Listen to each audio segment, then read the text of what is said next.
জগদ্দল বিধানসভা কেন্দ্রের বিজেপি প্রার্থী ডক্টর রাজেশ কুমার আজ সাক্ষাৎ করলেন জেলা কংগ্রেস কমিটির সাধারণ সম্পাদক টিকলা ঘোষালের সঙ্গে। তার বাড়িতে গিয়ে দেখা করেন বিজেপি প্রার্থী এবং প্রায় 30 মিনিটের বেশি তাদের বৈঠক হয়। বিজেপি প্রার্থীর সঙ্গে কংগ্রেস নেতার সাক্ষাৎ নিয়ে শুরু হয়েছে রাজনৈতিক জল্পনা। আমি আপনাকে বলি, আমি তো এখানে পুরো জগদ্দলে যারা যারা খুব ভালো ব্যক্তিত্ব আছে তাদের সকলের আশীর্বাদ নেওয়ার জন্য আমি আসছি।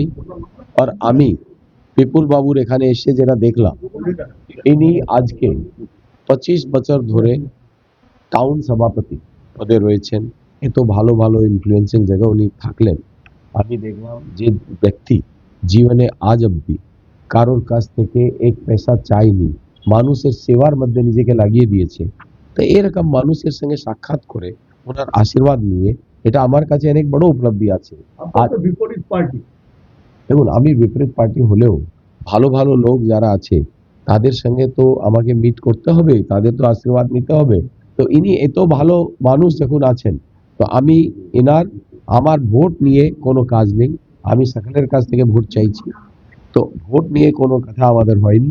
আমরা খুব সোজা কথা, উনি এখানে পুরো টাউনটাকে যেভাবে বুঝেন, যে অনেস্টির সঙ্গে সততার সঙ্গে উনি কাজ করেছেন, এটা একটা এক্সাম্পল আছে যে আমাদের সকলকে আমাদের জীবনে নেওয়া উচিত।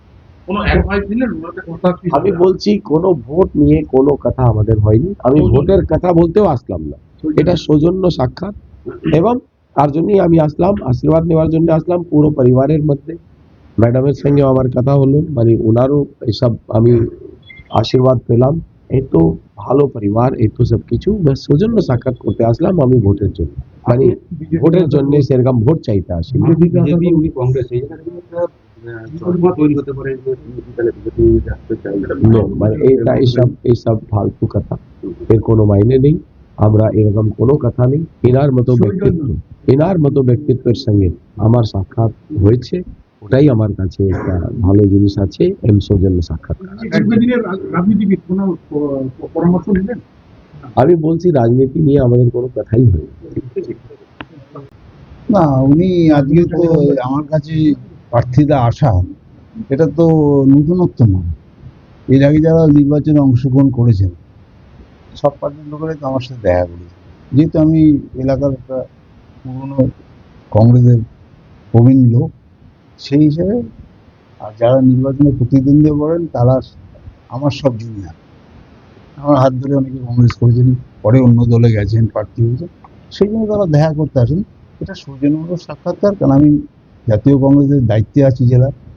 আমার এখানে আমি জেলা জেনারেল সেক্রেটারি, পিসিসি মেম্বার।